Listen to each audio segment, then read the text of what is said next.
The events in this program are inspired by a true story. Names, dates, and details have been changed. Viewer discretion is advised. On this episode of Bizarre Murders, life in Liberty, Texas is as quiet as it gets. I'd like my favorite, a piece of cherry pie, if you would. Coming right up. Until a series of murders begins with human and mannequin victims. What the heck? Can police catch the killer before he strikes again? Or will the bodies pile up faster than a sneeze through a screen door? Damn, this town's going to hell in a handcart.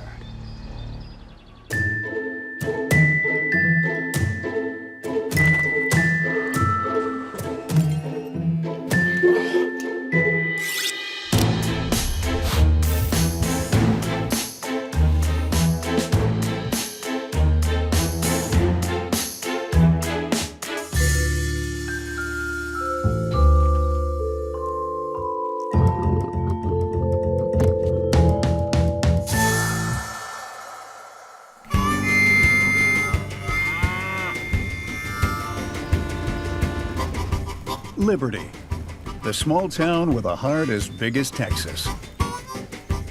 Life here is about the good Lord, good people, and good food. Refill? Thank you kindly, little lady. The law runs deep through Sheriff Walker's blood. His daddy and granddaddy were both town sheriff. So I heard them Wilson boys have been stirring up a little trouble. Oh, yeah. They were as drunk as Cooter Brown. I found them up at the Henderson farm, tipping cows. I tell you, Dallas, these boys, they're a few pickles short of a barrel. Oh, Sheriff, you're so funny. Oh, my goodness. Sheriff! I need to be talking to you out here. All right. Excuse me, ma'am.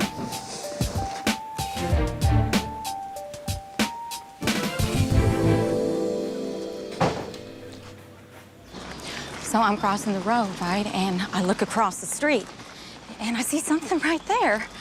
You see? She's over yonder. I think it's Lady Bird. Why do you think that? I know her hairdresser. That's her cut in color. She's a bottle flop. Hey. I got it from here. You're going home now, yeah? Go on.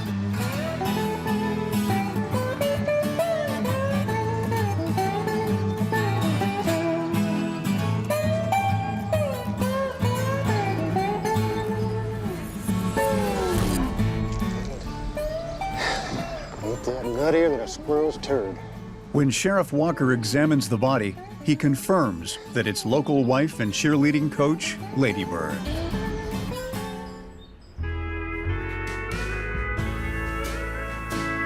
Happy Texas Independence Day, y'all! I'm Dallas. How you doing today? Great, how are you? I'm excellent. A former NFL cheerleader, Lady Bird ran the PTA and the local Liberty Prayer Circle. Oh, my. Oh, and Barry, I got the whole circle praying that ward of yours away. Jesus, take the wheel on this one.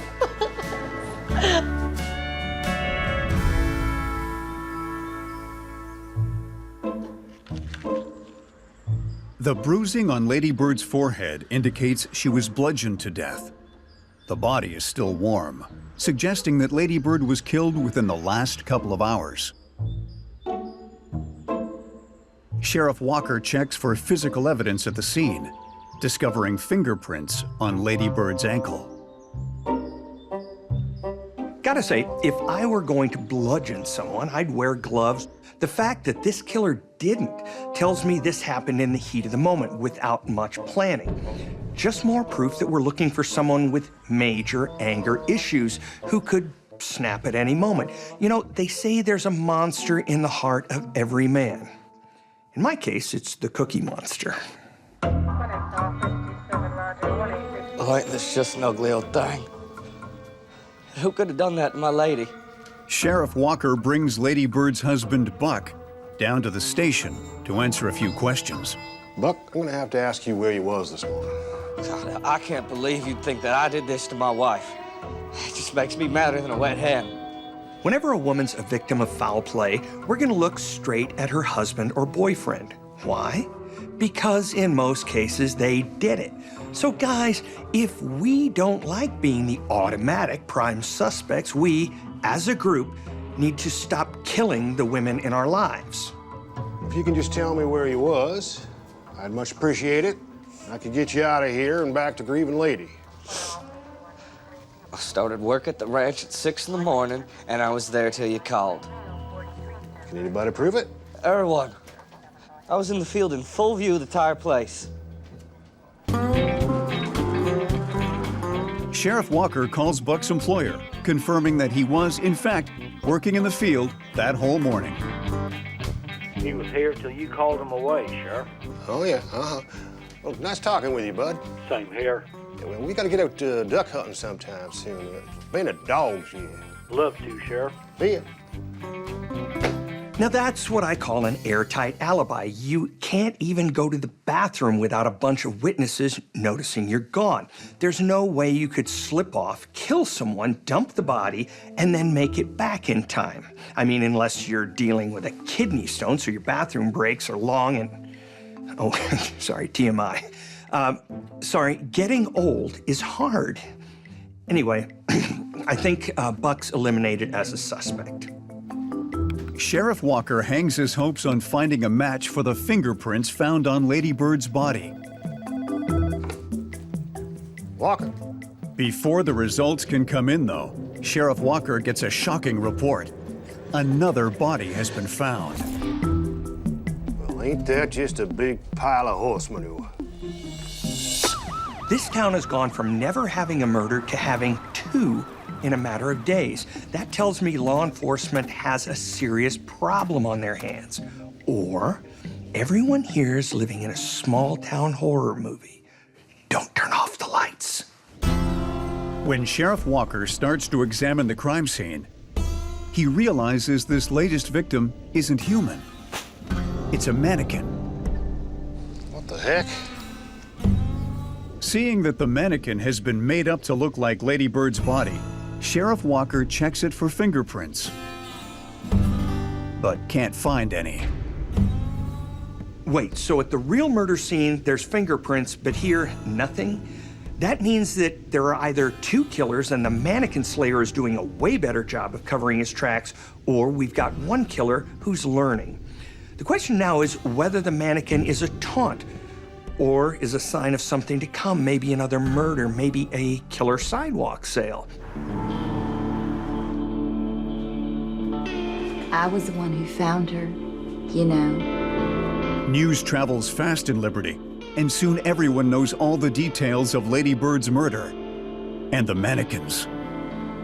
It was awful. My best friend. Don't go fixing to lie to us, Miss Clementine. We all know you couldn't stand Lady Bird. She won more jelly competitions than you can shake a stick at. And would you win? First place loser? That's all. Sorry about that. I just hate how she's turning this tragedy into the Clementine show. I understand, Dallas. But between you and me, I don't like it either. But I don't think pointing fingers and laying blame is gonna help us solve this thing. Any leads on who killed Lady Bird and that big dog yet? No, ma'am. Don't you worry your pretty little head about it. I think with all the evidence that I've collected so far, we should have this thing solved pretty soon. Meanwhile, I'd like my favorite, a piece of cherry pie, if you would. Coming right up.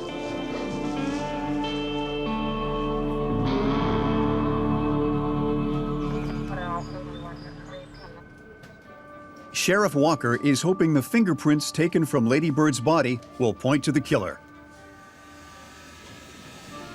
But it comes back with no matches in the police system. So every time we catch a criminal and put them in jail, we fingerprint them and put those prints in a system. If no matches come back, that means the killer isn't known to law enforcement, making him that much harder to catch. Now police have to work the case and hope they can crack it before any more locals or mannequins have to suffer.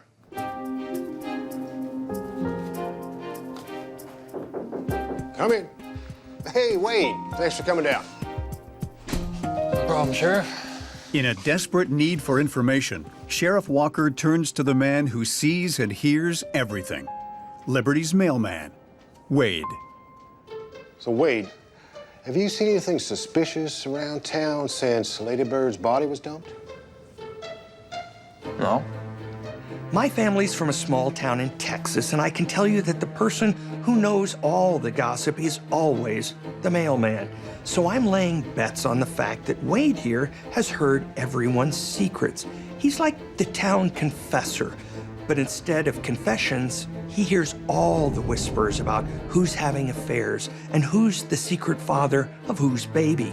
You know, all the important things. So, I really need your help on this one, Wade, before everybody in this town thinks I'm all hat and no cattle. You hear about any strangers? Yeah. Yeah, as a matter of fact, I did. Darlene told Carl, who told Becky Ann, who told me, that the varmint in question was seen coming and going from Clementine's place. Clementine's place. That's right. All right, thanks for this, Wade. No problem, Sheriff.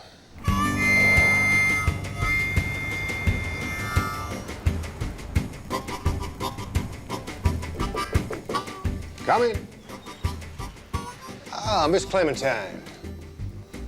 Please, take a seat.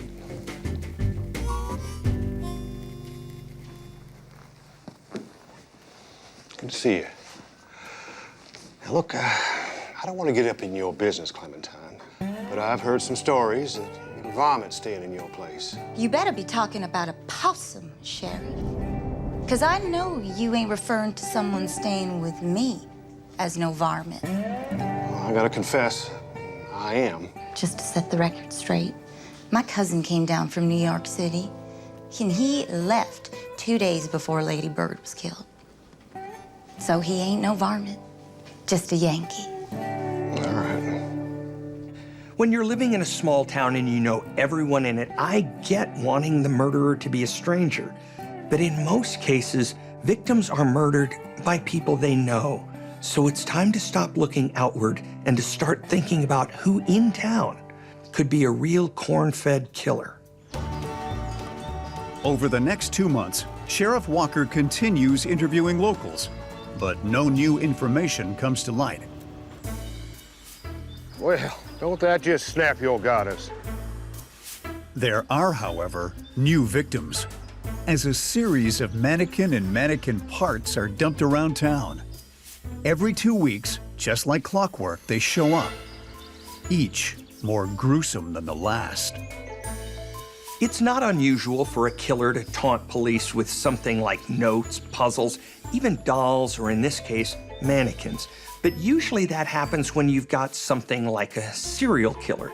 In this case, you've just got one body and no leads, so why keep dumping mannequins?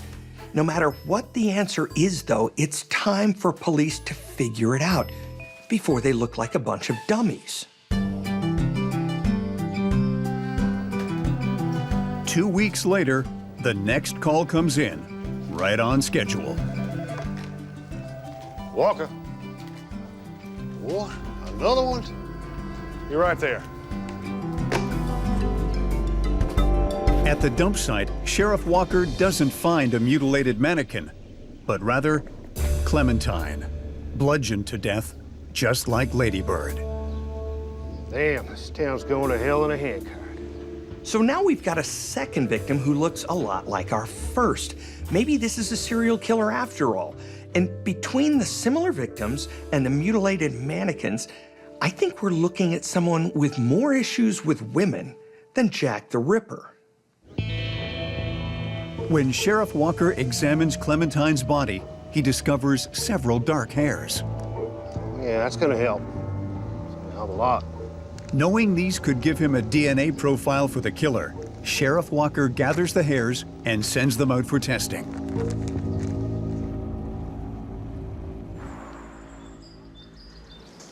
Yeah, I don't think my Nana would like to join a Grannies and Guns group, but I'll ask.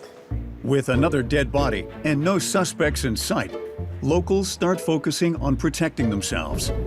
Some people get guns, while others go for more unconventional methods. Dallas, your hair. Yeah, Clementine and Lady Bird were both blondes, so I figured better safe than sorry. All right. Yeah, because in this tiny town where everyone knows everything about everyone, the killer would never know who's a blonde and who isn't. Your usual? I'll just get one to go. Gotta get back at it. With panic sweeping the town, Sheriff Walker knows Liberty will be torn apart if he doesn't solve this case soon. He theorizes that whoever's been dumping the mannequins is most likely Lady Bird and Clementine's killer. If he can trace where the mannequins come from, then he thinks he might just catch the killer red-handed. I don't know what's going wrong with this town. It's a reasonable idea. The killings are the product of a sick mind. The mannequin mutilations are also the product of a sick mind. In a small town, how likely is it that you'd have two sick minds pop up at the exact same time? Remember, it's Liberty, Texas, not Hollywood.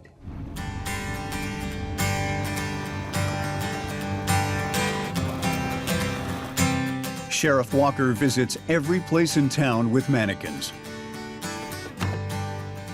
checking to see if they are missing limbs and looking for any other relevant evidence.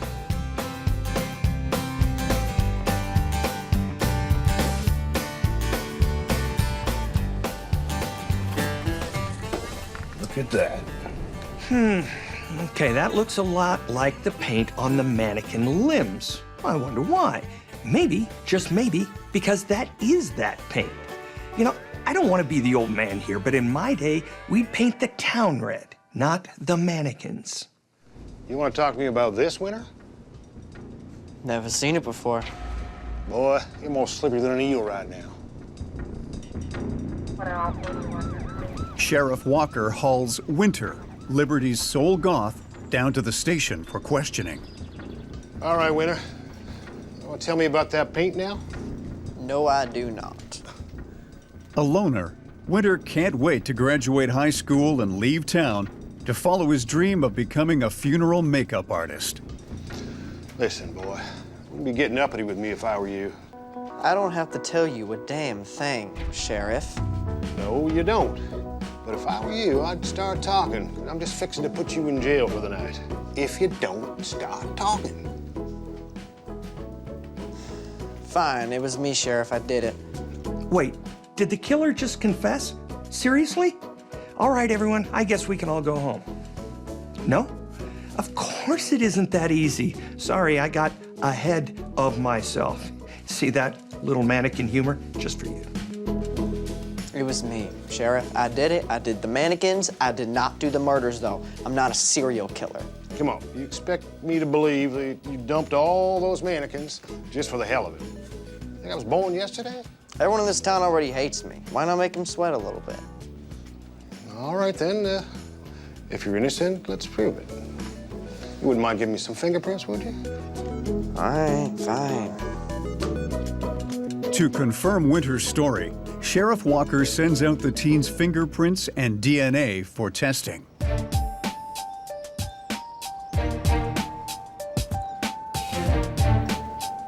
When Winter's fingerprint and DNA results come in, they support his story. He isn't the Liberty Lady killer, just a kid with bad judgment and a dark sense of humor. With the mannequin connection eliminated, this case just got a whole lot harder. All of a sudden, everything police think they know about the killer has to be re-examined. But cases like this are where you separate the Sherlock Holmeses from the Inspector Clouseaus.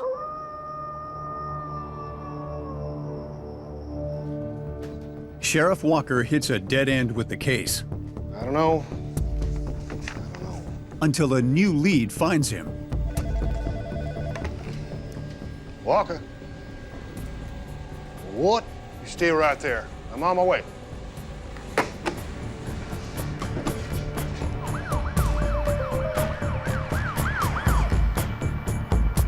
He was right there. All right. When Sheriff Walker gets to Dallas's house, she reports having seen a man outside her window. I was fast asleep, dead to the world, and then I hear this noise like glass breaking.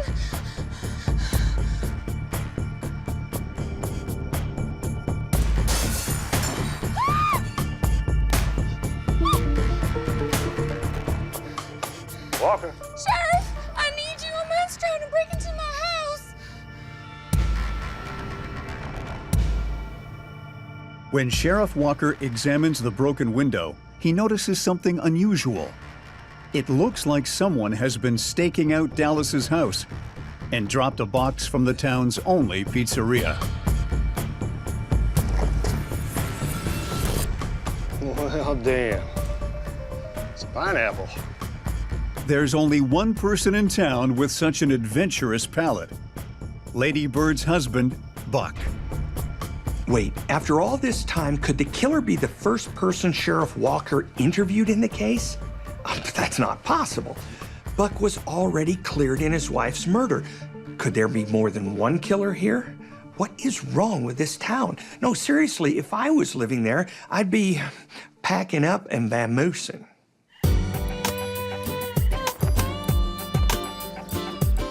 The next morning, Sheriff Walker brings Buck back in for questioning. Now, Buck, I know we've danced this dance before, but I'm gonna have to ask you about your activities last night, your comings and goings. Why? Somebody broke into Dallas's place, and all the evidence points pretty much directly back to you. No. Listen, all right? I was having a rough night last night, but I ain't go breaking in nowhere, all right? No. Wade, he came over, we got some beers, some pizza, and we were planning on staying up all night yakking and eating, but as soon as I started yawning, I handed Wade the pizza box, told him take leftovers and just hit the road. Wade left with the pizza and the box. Yeah. Why does it even matter? You investigate if I'm a good enough host now, too? No, that case is closed long ago. No, you ain't.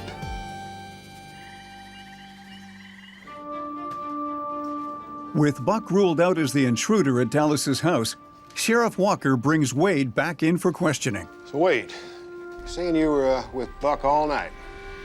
Yeah. It's interesting. He says you left kind of early because he got tired and wanted to get to bed. Yeah, but that was the end of my night. So you didn't break into Dallas's house on your way home? I can't think of why I'd want to do that. I can, if you're a bad guy. Are you a bad guy, Wade? No, sir. No, sir, I ain't. But Sheriff Walker isn't convinced. He wonders if Wade could be the Liberty Lady killer. Well, if you're gonna hang your hat on being a good guy, you wouldn't mind giving me some DNA and your fingerprints.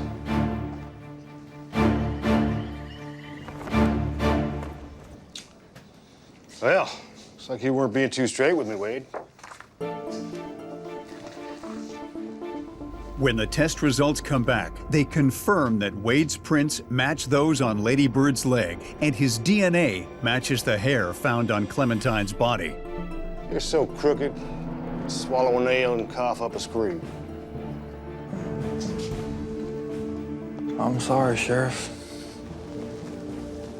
But I just couldn't help myself. As Sheriff Walker interrogates Wade, he learns the mailman's issues with women stem from his relationship with his mother. Hate you.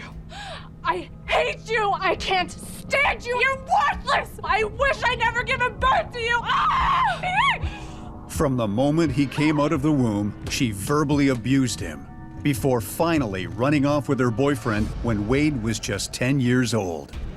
I hated them. I hated my mom the most. So here we've got a kid who was abused and abandoned by his mother at a formative age, who grows up to kill women who look like her. You know what this tells me? That this was all about Wade getting revenge on his mom for the horrible things she did to him. Since his mom wasn't around, Wade couldn't get revenge on her, so he found the next best thing: women who reminded him of her. Wait, my goodness, aren't you a sight for sore eyes? Thank you, ma'am. Why don't you come on in and rest those weary feet of yours for a minute?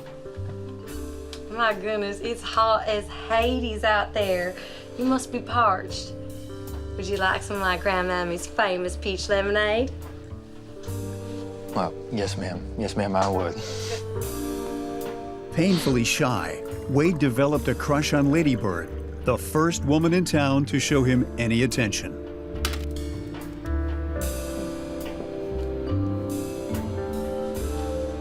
All right, there you are, darling. That should cool you right down. Wade, what are you doing? But when Wade steps over the line, Lady Bird explodes. Wade, I'm talking to you. Where are your manners? What, did your mother raise you to be like this, Wade? I don't think so. You think you could just come into my house, kiss a woman, take what you want from... I hate you! I can't stand you! You're worthless! I wish I never given birth to you! I don't think so. Wade! Wade had his psyche damaged at a formative age. Now in his eyes, he's just been rejected again, and by a woman who's a dead ringer for his mom. Suddenly all those feelings he had growing up are flooding back, wanting to make those feelings stop and make his mom and all the women like her pay. He just snaps. No wonder your mother left you. Why would anybody stay with you, Wade? Shut up! You shouldn't have said that. Wade tells Sheriff Walker that after killing Lady Bird, he got a feeling of control over his mother and his past. From then on, all he could think about was getting that feeling again, making women who look like his mother a potential target. But the thing with serial killers, which Wade was well on his way to becoming, is that as they crave that rush of the kill more and more, they get sloppy. And that's exactly what happened when Wade couldn't resist stopping at Dallas's house on his way home from Buck's. Dallas is just lucky that she woke up when she did, because when it comes to murder victims, good things don't come in threes. Wade is charged with 2 counts of murder and 1 of breaking and entering. At trial, he's convicted and sentenced to life in prison without the possibility of parole.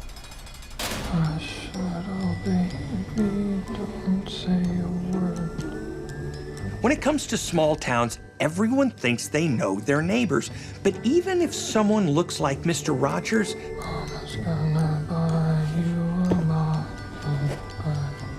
they may have the heart of Jason from the Friday the 13th movies. That's why you gotta be like a mannequin and stay on your toes.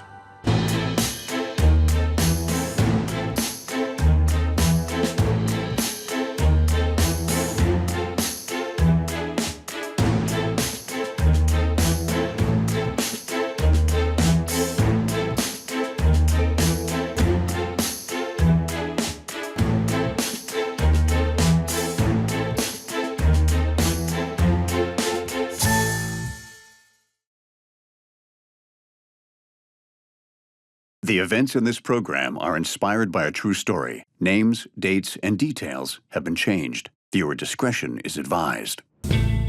On this episode of Bizarre Murders. Oh my gosh, Patricia! When a young hippie is murdered in her co-op, Oh, help! Somebody! detectives turn to her free-loving friends to track down her killer. Did you hear anything that sounded out of the norm?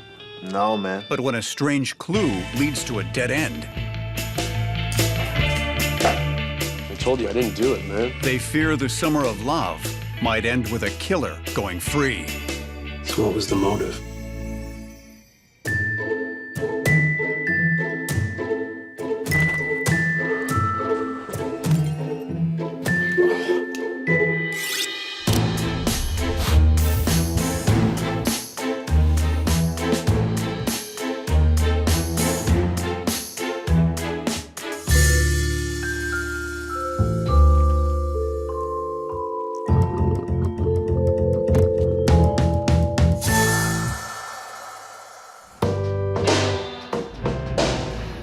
Haight-Ashbury, San Francisco, 1970. It's open, dude. John is a straight-laced doctor, married to his homemaker wife, Leanne. He has 2 daughters who live in a hippie co-op in the heart of free love.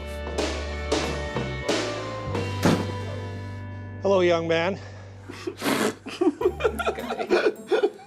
I'm looking for Patricia and Susan. Who? Patricia and Susan. Patty and Susie. Yeah, they're down the hall to the right, the room on the right. Right. Thank you. He's paying a visit to convince his daughters to leave the hippie commune and come back home to his safe suburban bungalow. Girls? But when he walks into the room, he makes a horrifying discovery. Oh my gosh! No! Patricia! Sweetie! No! Help! Help! Somebody!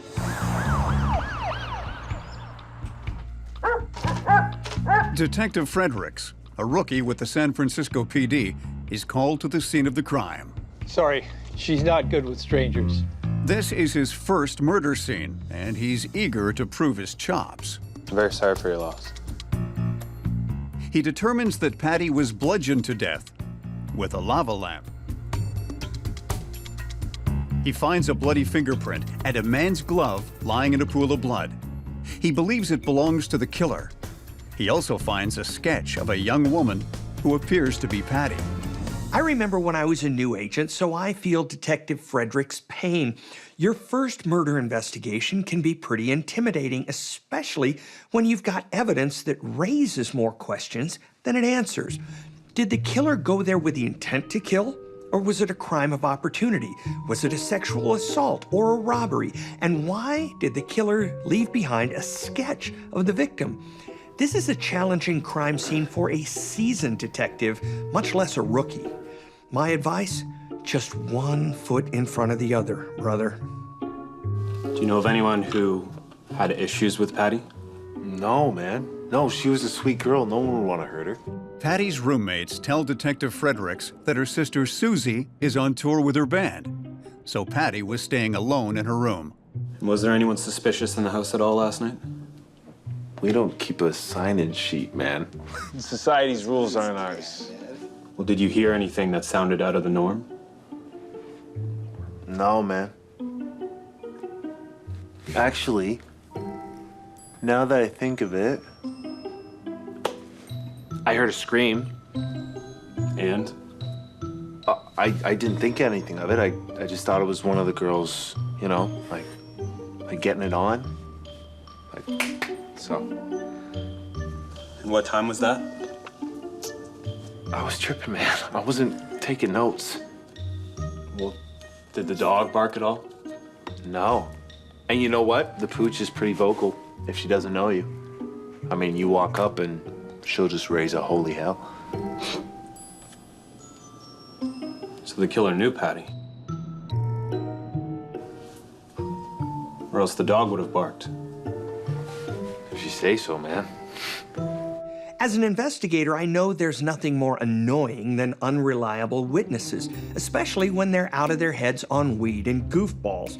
But as always, man's best friend comes to the rescue. The fact that Poppy didn't bark signals to Fredericks that when the killer walked into the room, he or she was no stranger. I'm gonna need to grab everyone's fingerprints before I leave. Yeah, of course. We're here to help you, man. I mean, we all loved Patty. She was a sweet girl, man.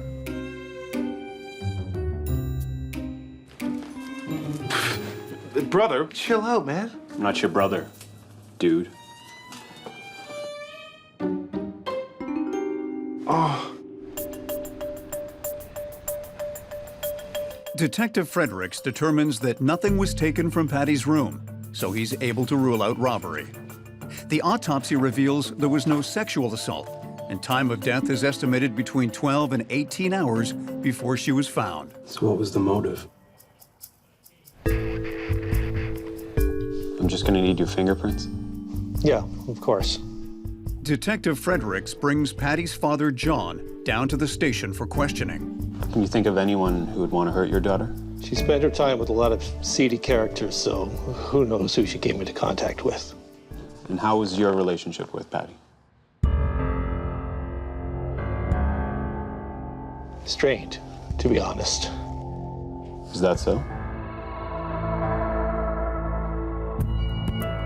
So you had a strained relationship with your daughter? Why don't you tell me a little bit more about that? We had this big fight a couple of months ago.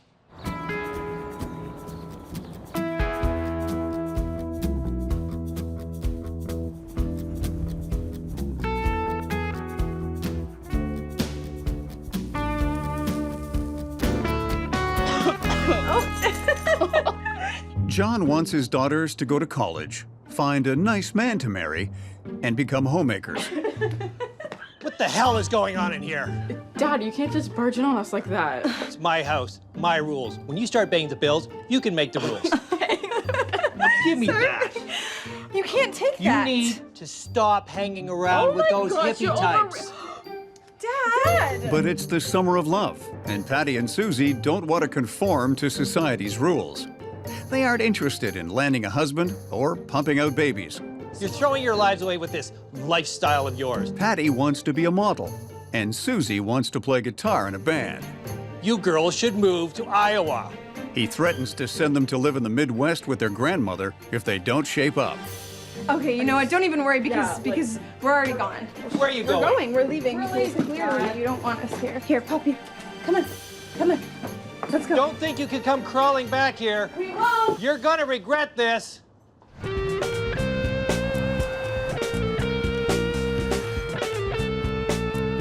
Susie and Patty move out of their parents' house, Suze, that sounds groovin'. Thanks, man. cutting off all ties with them. Hey, are you gonna finish rolling that blunt or what? I want to make sure it's perfect. Susie and Patty are doing what a lot of kids, including myself, did in the 70s. They're ditching anything that even resembled their parents' life and are embracing peace, love, and of course, weed. My parents aren't gonna see this, right? We didn't see eye to eye on almost everything. Where were you last night? Home alone. My wife's visiting her mother. Do you have anyone who can verify your whereabouts? Like I said, I was home alone. You don't think I did this, do you? John's relationship with his daughters was anything but peace and love. And while it's hard to imagine a father killing his daughter, trust me, I've seen stranger things. It's not too far-fetched to think that he went over there to convince them to come home. They refused, their fight escalated, and he simply lost control. Case closed. I'm gonna have to ask you to do something for me, sir. Detective Fredericks asks John to try on the glove the killer left at the scene of the crime. Doesn't fit. If the glove doesn't fit, you must acquit. Remember that line? Yeah, that's one for the history books. But despite the debacle that was the O.J. Simpson case, it's still a good way to help eliminate a suspect.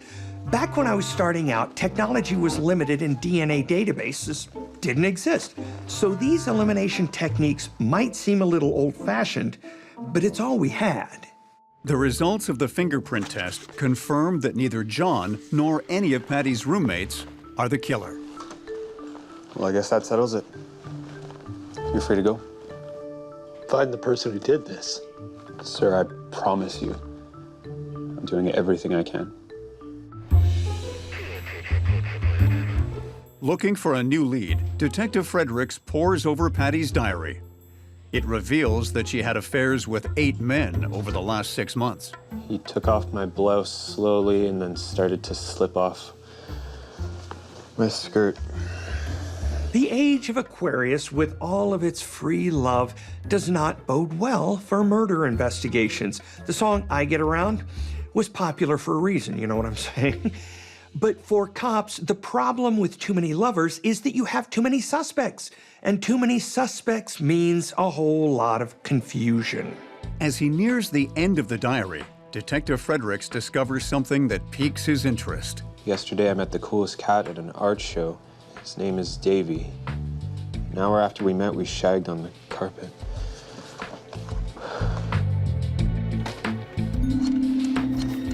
Detective Fredericks learns that Davy is a well-known artist in the hippie scene who has a studio downtown. Bingo. This is what I call a good day in Copland. It's basically a lead that could crack the case wide open. Detective Fredericks knows that Patty was likely killed by the person who drew the sketch of her and left it at the murder scene, and who she knew intimately. And lo and behold, the final entry in her diary is about a lover who also happens to be an artist. As investigators, you never rely on getting a lucky break, but when you do, you thank the detective gods and move on.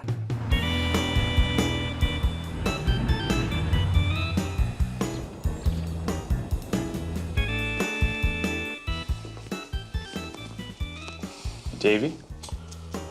Yeah, man. I'm sorry to tell you that Patty was killed a couple days ago. Detective Fredericks, determined to solve his first murder case, believes he may have tracked down the killer. I can't believe that. This is tragic. How could such a bright light be extinguished so soon, man? Patty, what do you mean, man? That's terrible news. Is Patty your girlfriend? Girlfriend? What's that even mean, man? No, we just had this connection. It's this vibe, you know? Sure. Where were you Tuesday night? I was at an artist's retreat in Mendocino, man. I just got back this morning. Detective Fredericks, suspicious of the convenient timing of Davy's retreat, asks him to come down to the station for further questioning. I didn't hurt Patty, man. We'll see about that. I just need you to do something for me. It'll just take a second. I told you I didn't do it, man. While Detective Fredericks runs Davy's fingerprints, he asks him to try on the glove.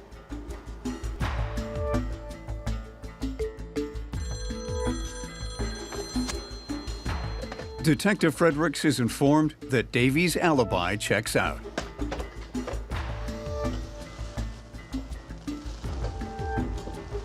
You're free to go. But before you go, The detective shows Davy the sketch that he found at the scene of the crime, hoping for some insight into the mind of the killer. by looking at that, can you tell anything about the artist? That's no artist, man. That's an amateur. You dig? This is the frustrating part about detective work. Dead ends. Detective Fredericks now has 0 leads on this would-be artist/killer. Back to the drawing board. Later that day, please have a seat. Susie arrives home from her music tour after hearing the news about her sister. I'm so sorry for your loss. What happened to Patty? Detective Fredericks tells Susie that they think Patty knew her killer, and he may be an amateur artist. Do you know anyone that fits that description? No, everybody loved Patty. Anyone she worked with or lived with? Well, there was this one guy. His name was Jeffrey. Susie tells the detective that she remembers a wannabe artist who used to live in the co-op. He was really creepy, and he always used to follow me around and sketch me.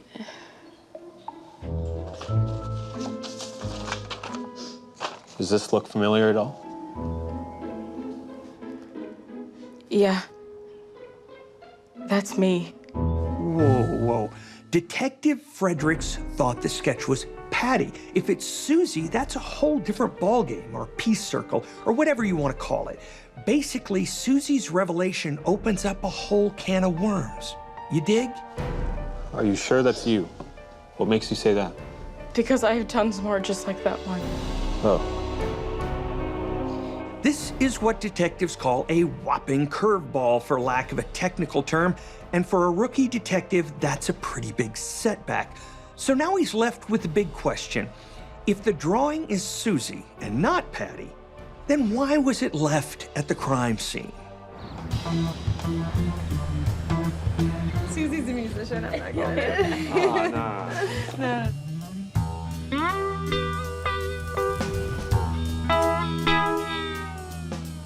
Hey, man. Hi. Welcome, dude. It's good Hello. to see you, man. How's everyone doing? Sit down, sit down. Hi. Hey. Susie tells Detective Fredericks that a guy named Jeffrey used to live in their house. I'm Jeffrey. Hi, I'm Susie. He would sketch portraits of her all the time.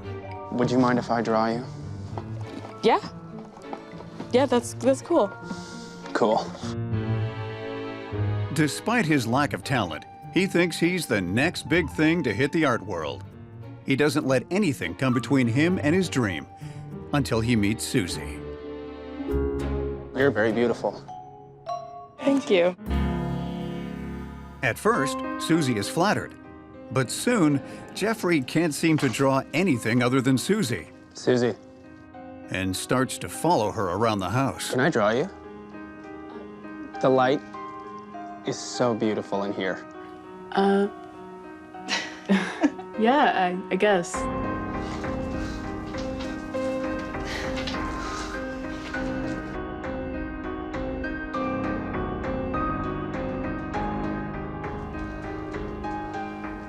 I thought you wanted to draw. Yeah. Yeah, I do.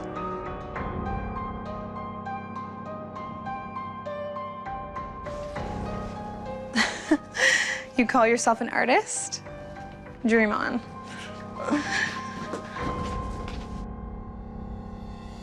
Eventually, Jeffrey's attention turns to obsession. Jeffrey, what are you doing? Sorry, I was just... Go away. I'm sorry. Susie can't go anywhere without Jeffrey's eyes and a sketch pad following.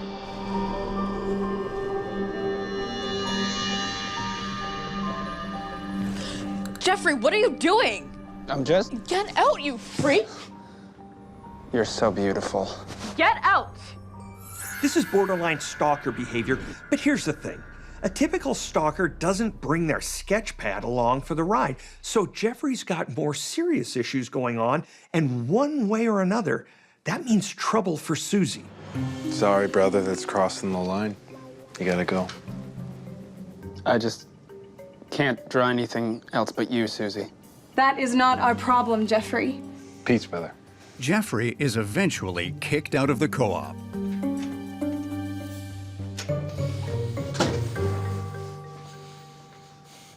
He gave me sketch after sketch after sketch, and I never knew where to put them. I just threw them in my closet.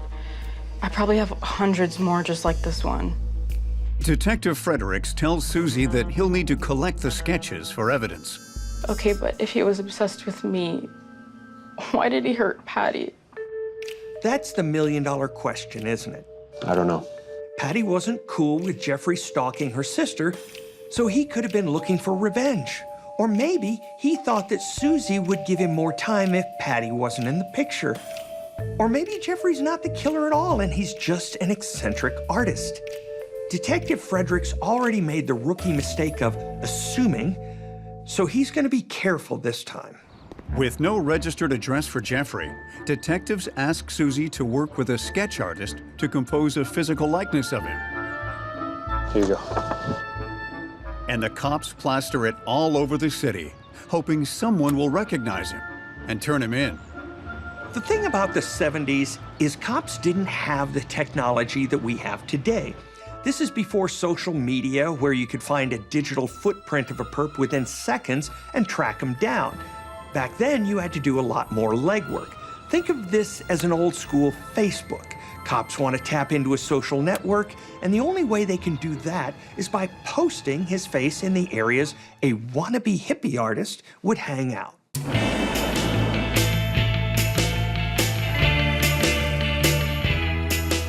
Meanwhile, Jeffrey, amateur artist extraordinaire, believes he has just killed the object of his obsession and is finally free to explore his creative genius. Hey, Kathleen. Wow, you're smiling. I feel great. I'm so ready to unwrap the true artist inside me. You know? Cool. This guy is fooling himself if he thinks he's headed for greatness, with or without his muse. I know I'm just the man, but even I could draw a better banana than this low-rent Andy Warhol wannabe.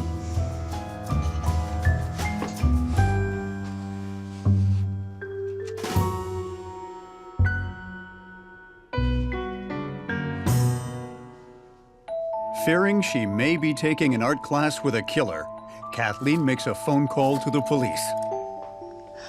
Yes, hi. I'm not sure, but I think I'm sitting next to the guy in the wanted poster.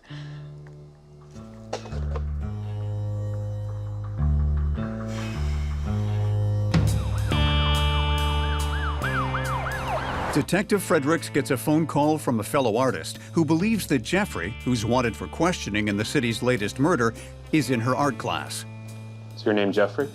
Yeah. I'm gonna need you to come down to the station with me for some questioning. What for? In connection with a murder.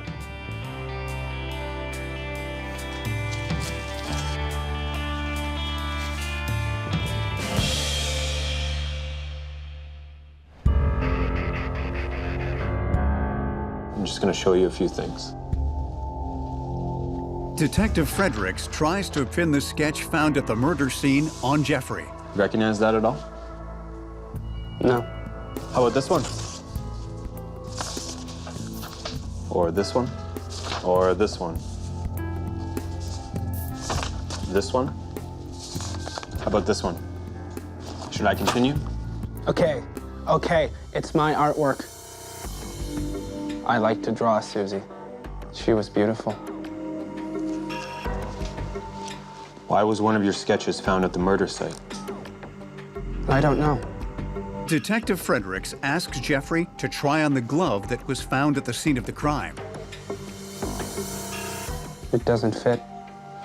Try pulling a little harder.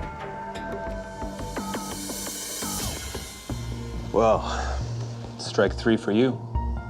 Are you ready to talk? I had no choice. What do you mean? I would never become the artist I was meant to be with her alive. As a motive for murder, it may sound far-fetched, but obsession can do strange things to people and can actually cause them to lose sight of reality. Jeffrey admits that the moment he met Susie, he was overwhelmed by her beauty and talent. His admiration soon turned to infatuation. Jeffrey, what is this? This is Susie. He becomes unable to think about, much less draw, anything but Susie. This is a still life class, not a portrait class. But she's my muse. Make the fruit your muse. His art teacher tells him that he'll flunk out of her class if he doesn't learn to draw the basics, and never amount to anything if he continues to draw the same model over and over.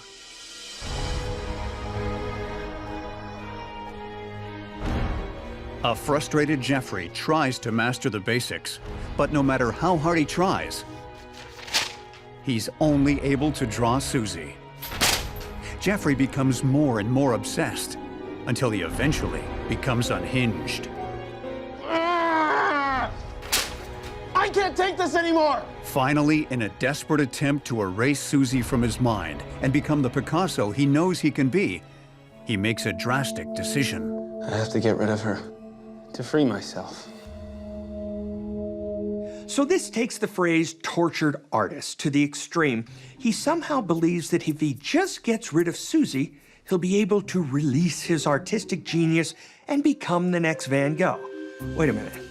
Didn't Van Gogh cut off his ear before he went mad? Hi, Poppy. Hey.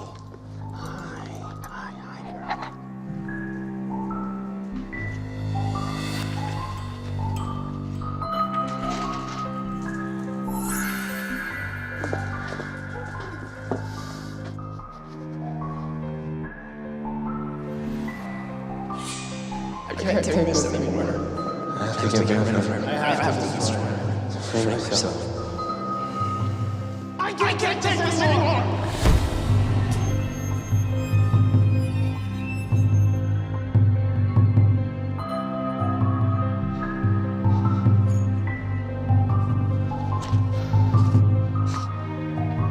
Good riddance, Susie.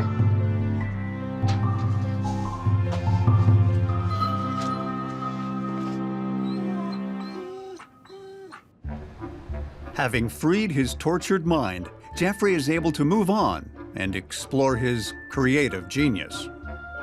What I don't get is, if you're so fixated on Susie, why did you kill her sister, Patty?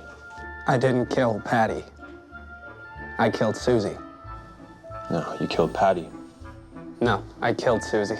No, you killed Patty. No, I killed Susie. No, you didn't.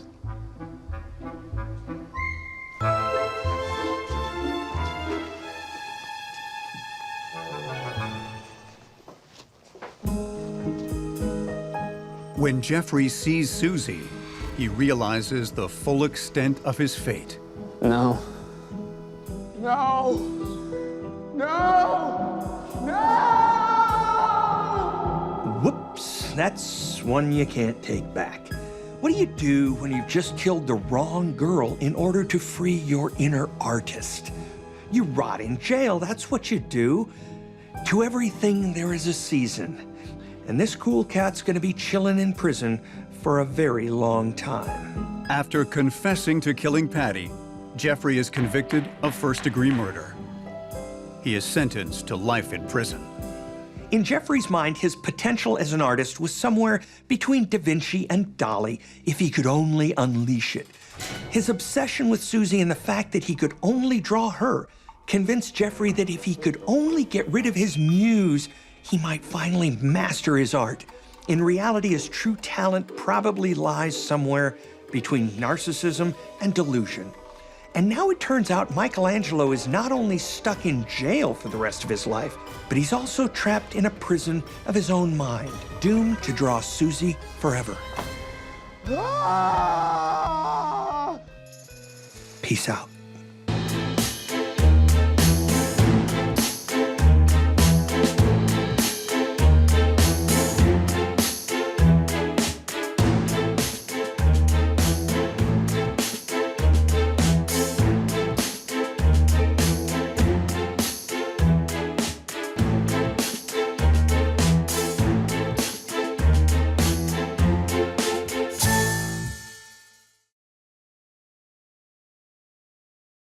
The events in this program are inspired by a true story. Names, dates, and details have been changed. Viewer discretion is advised. Town sweetheart goes missing and everyone is a suspect. Could it be the married man she was seeing on the side? The irate customer who won't take no for an answer? And why is her brother being so helpful? When every new avenue leads to a dead end, police will have to put this puzzle together piece by piece.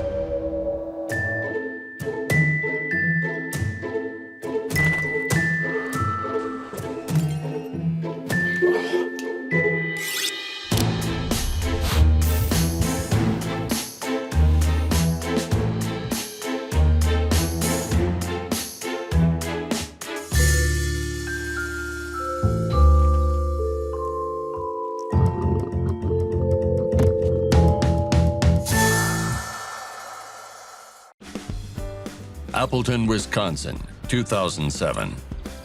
Gloria McLean had long been Appleton's pride and joy. Having spent the majority of her childhood on a semi-popular 1990s sitcom, she was as close to celebrity as many in her town would ever encounter. After her stardom faded, Gloria returned to Appleton to attempt a new life. She graduated from school with top honors and eventually settled into a new job running the loans department of the Appleton Savings Bank. Even when her life was going at a meager pace, she continued to be the favored daughter of her town. So, everyone in Appleton was quick to notice when Gloria went missing. When somebody who's very loved in a community goes missing, it's not surprising that people want to come out and help, and they come out in droves. But the problem you have with that is that sometimes they're not doing things that the police would actually have them do, and it causes more problems than it does help. After 2 nights of Gloria's absence at home, her brother Paul McLean files a missing persons report to the local authorities. Paul McLean managed to be everything that Gloria was not. After a prank on his sister went horribly wrong, Paul sustained a back injury that made his confidence take a nosedive. He could no longer play sports, and school did not come easy for him. He began to isolate himself, obsessing over Japanese anime, and spending his free time testing new combinations of sodas. Knowing he was the ridicule of the town, Paul sought to prove everyone wrong by attending the local community college, but at a much more deliberately slow pace.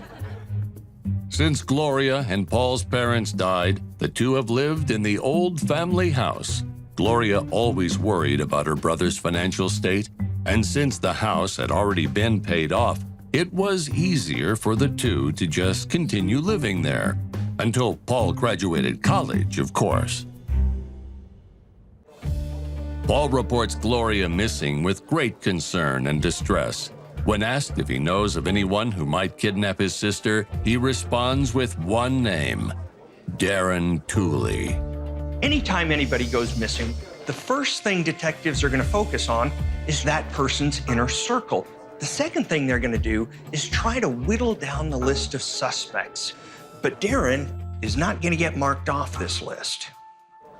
Detective Diana Cox leads the case and begins turning her attention towards Darren Tooley. Police learn that Darren is an artist and local celebrity, often found painting in the middle of the town park. Darren has also been married to his wife, Jonah, for 10 years. She's a real estate agent, and recently, she and Darren have not been seen together in public for quite some time. Now detectives understand why that is. Paul believes Darren has been having an affair with Gloria.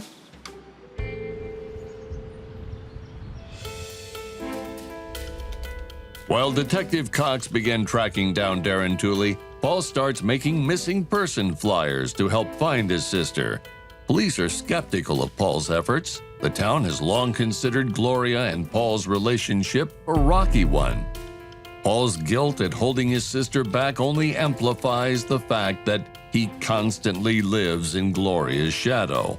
It's difficult to tell if Paul is doing this out of love for his sibling or just a familial obligation.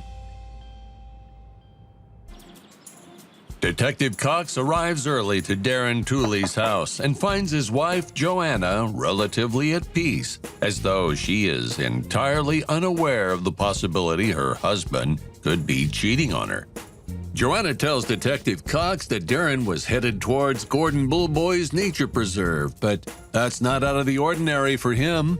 If you have a friend who comes up to you and says, "I need to disappear without a trace for a long period of time," raise the red flag if it hasn't already been raised for you.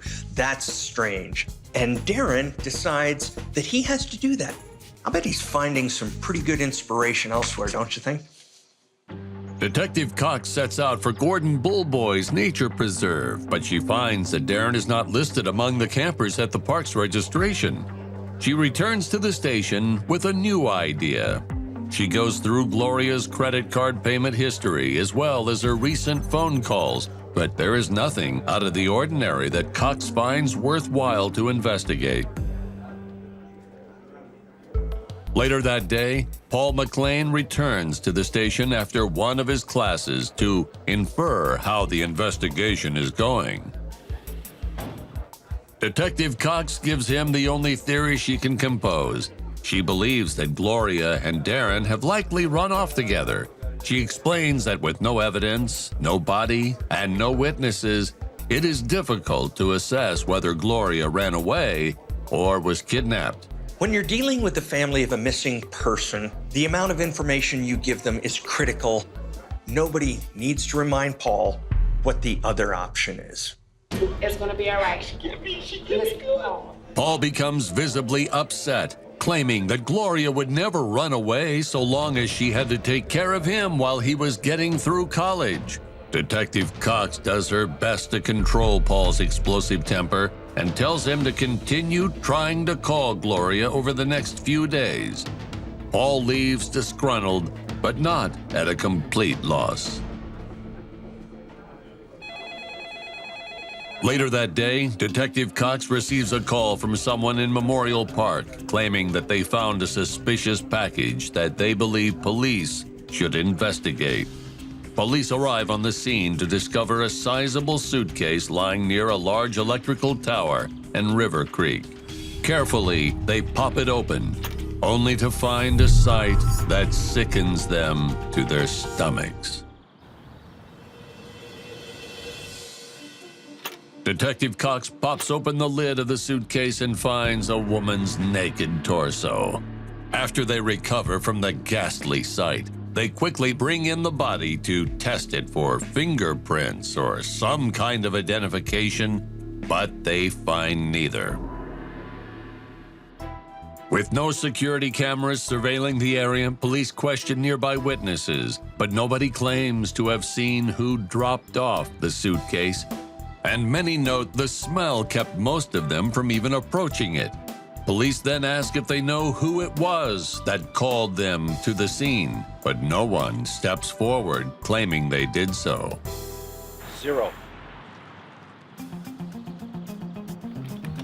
Detective Cox warrants a search of Gloria and Paul's home, hoping to find either DNA evidence or something else to give them a lead. But when Cox arrives, she discovers that all of Gloria's suitcases are gone, and that the entire house has been cleaned from top to bottom except for Paul's room, which is a total mess. Paul tells Cox that Gloria was a neat freak, and the week before she disappeared, she spent nearly all her time spring cleaning the entire house, but he didn't let her touch his room. Cox is astounded as she's unable to find any DNA that could possibly help identify if the torso in the suitcase belonged to Gloria or not. They search her bathroom for toiletries, but found that they have been cleared out. Cox asked Paul if he ever saw her packing her suitcase, but Paul claims he never saw anything that would suggest she was going traveling. Detectives have just found a torso in a suitcase. This is either somebody who's too good at faking their own death, or it's a murder victim. They have, obviously, the torso's DNA, but there's no match with any database, so they have no idea who this person was. Not wanting the investigation stalled, Paul tells Detective Cox that he remembers hearing his sister complaining about a customer she had at the bank. The customer was screaming at the top of his lungs and making a big scene. Detective Cox visits Gloria's bank and pulls up a list of customers that she had previously denied loans to. There she finds the name of Tim Sparks and calls his cell phone number. Hello, it's Tim. Tim, a repentant con man with a history of business scams, answers, and Cox asks him about his involvement in a scene in the bank just a week ago with Gloria McLean. Tim is surprised to be asked about the incident. Detective Cox asks him if he would be willing to come down to the police station for an interview. Yeah, that's a problem. I'm unable to move or walk. When Cox presses as to why, Tim explains that after he exploded on Gloria in the bank, he was so angry on his drive home that he got into a massive car wreck that broke both of his legs. He says he will be in the hospital for a few weeks and will be unable to drive due to his broken legs and lack of car. Cox looks up Tim's medical records from the nearby hospital to discover that his story is true. What they thought was a break in the case turned out to be just another dead end. If this guy was in the hospital the day after his fight with Gloria, how can he be responsible for her disappearance? I mean, look at the guy. He's got broken legs. He's got no mobility. He can't drive. He could have nothing to do with it. And if he had dumped it in the park, somebody might have noticed a hospital bed. Then another anonymous call comes in with a new tip. A new suitcase has arrived in Memorial Park. Detective Cox finds the suitcase on the other side of the park under a tree, a long shot away from where they found the torso. Preparing for the worst, police open the case, rearing back at the sickening smell of 2 arms cut off at the shoulders. Cox is quick to get the parts to the lab as they have to make sure that the arms are a match with the torso they found days earlier. No prints could be taken because whoever did this burned the fingerprints off. The first thing you want to do, though, is match that arm to that torso, because if they don't match, you don't have one dead body, you have parts of 2. A blood match confirms that the arms and the leg do, in fact, belong to the torso discovered days before, but the question of who the torso belongs to still hangs in the air. To make matters worse, police have still been unable to find Darren Tooley, who is now the investigation's only notable suspect. As Detective Cox is about to head home for the evening, she is stopped by a man who has just entered the police station. He said that he desperately needs to speak with police, and he's carrying a suitcase. The man in the police station identifies himself as Darren Tooley, the man police assume is having an affair with Gloria McCain. Darren claims he just got back from an artistic journey in the wilderness, and that when he returned home, a suitcase was waiting on his doorstep. He says he has not yet opened the suitcase, but his wife told him to immediately come to the police station in order to clear things up. Detective Cox interrogates Darren while her forensic team analyzes the suitcase. When they open it, they discover a leg that is cut off at the hip. In the interrogation room, Darren repeats his claim that he was waltzing around in the wilderness the past week and that he hadn't talked to Gloria in nearly a month. Darren's alibi is convenient. In fact, it's too convenient. Try walking into a police station and telling the detective I couldn't have been involved in the murder because I was out alone in nature getting inspiration. This is the look you'll see on the detective's face. To get an interrogative advantage, Detective Cox has her team bring in the contents of Darren's suitcase. Darren is appalled to see the body parts and immediately turns pale white. His story quickly changes. Darren admits that he wasn't in the wilderness the past week, but he also didn't kill or kidnap anyone. He had spent the last week living with a different girlfriend at her apartment in Chicago. He claims he broke up with Gloria a month before because he was worried she would find out about his new girlfriend and that Gloria would tell his wife, Joanna, about his many affairs. It's a very damning story, but not anything beyond what someone would say to get out of prison for murder. I'm just going to give you one word: corroboration. Somebody's got to corroborate it. Okay, I'll even give you a number. Darren gives Cox the phone number of his Chicago girlfriend, Rebecca. Detective Cox calls Rebecca and is told that Darren's story is true. But Detective Cox wants more evidence. Anyone can have a friend lie for you. She asks if Darren has a receipt for his plane ticket, but Darren gets quiet. You're seeing another girl. Darren explains that a different girlfriend bought him the plane ticket to Chicago. This is unbelievable. I mean, how many girlfriends does this guy have? I can imagine the police are probably in there saying, I hope it's this guy, because I want to put this sleazeball away. Detective Cox allows Darren to call his third girlfriend, and an email receipt of his plane ticket is sent to Cox's account. You can go. Yeah. With another lead effectively flushed down the toilet, detectives are stumped at where to turn next.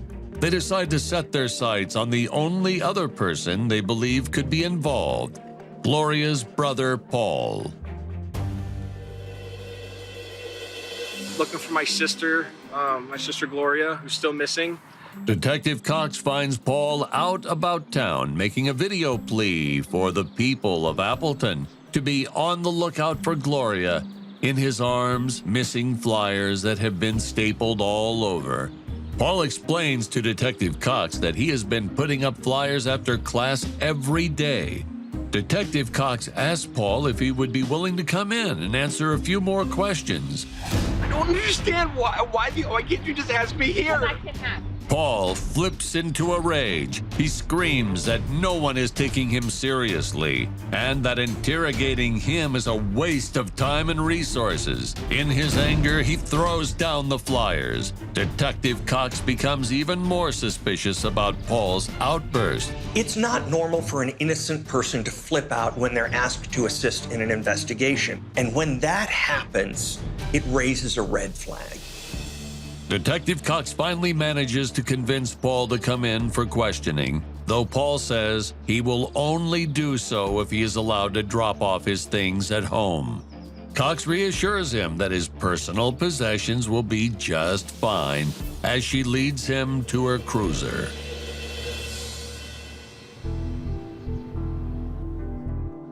As they enter the station, Paul asks if his bag will be searched, as is the usual protocol at a police station. But Detective Cox says she will let it slide this once, hoping to gain his trust back. Detective Cox instructs another detective to take the bag into the evidence room, but not to open it until she gets permission from Paul, because she needs a warrant to do so on her own. In the interrogation room, Paul is visibly nervous and shaken. Cox recalls that every time she has seen Paul, he has been dragging his backpack behind him. Paul confirms that he has a rolling backpack due to his back injury, and every time he has seen Detective Cox, it has been after he has finished up a class. But Detective Cox brings up something that Paul hadn't mentioned when she was visiting their house. The past week was also the local community college's spring break, meaning that he was lying. Paul turns pale white. Detective Cox asks Paul if he's hiding anything in the bag he has been carrying around. With a heavy sigh, Paul agrees to allow the forensic team to look through his backpack. Detective Cox gives them the go-ahead to check the bag that Paul has been guarding so suspiciously. The forensic team opens Paul's bag to find a terrible sight: Gloria McCain's head. Hey, I did it. Paul confesses the people of Appleton knew the bright side of Gloria, but they didn't know her dark side, and that she was prone to violent outbursts. The night of her disappearance, she came home from work and flew into a rage, blaming Paul that he was the reason Darren dumped her. You ruined my freaking life, Paul, seriously. Darren left me. Mom and Dad are dead. I have nothing but you. She claimed that Paul was responsible for everything horrible in her life, and even leered out and smacked Paul across the face. In his own fit of rage, Paul struck his sister in the back of her head, killing her. Instantly regretting his actions, he cut her body up and placed them in old suitcases, dropping them off around the town and at Darren's house, hoping to implicate him as the real murderer. Every once in a while, a case is so bizarre, so unreal, so inhuman, that it shows once again the truth is stranger than fiction.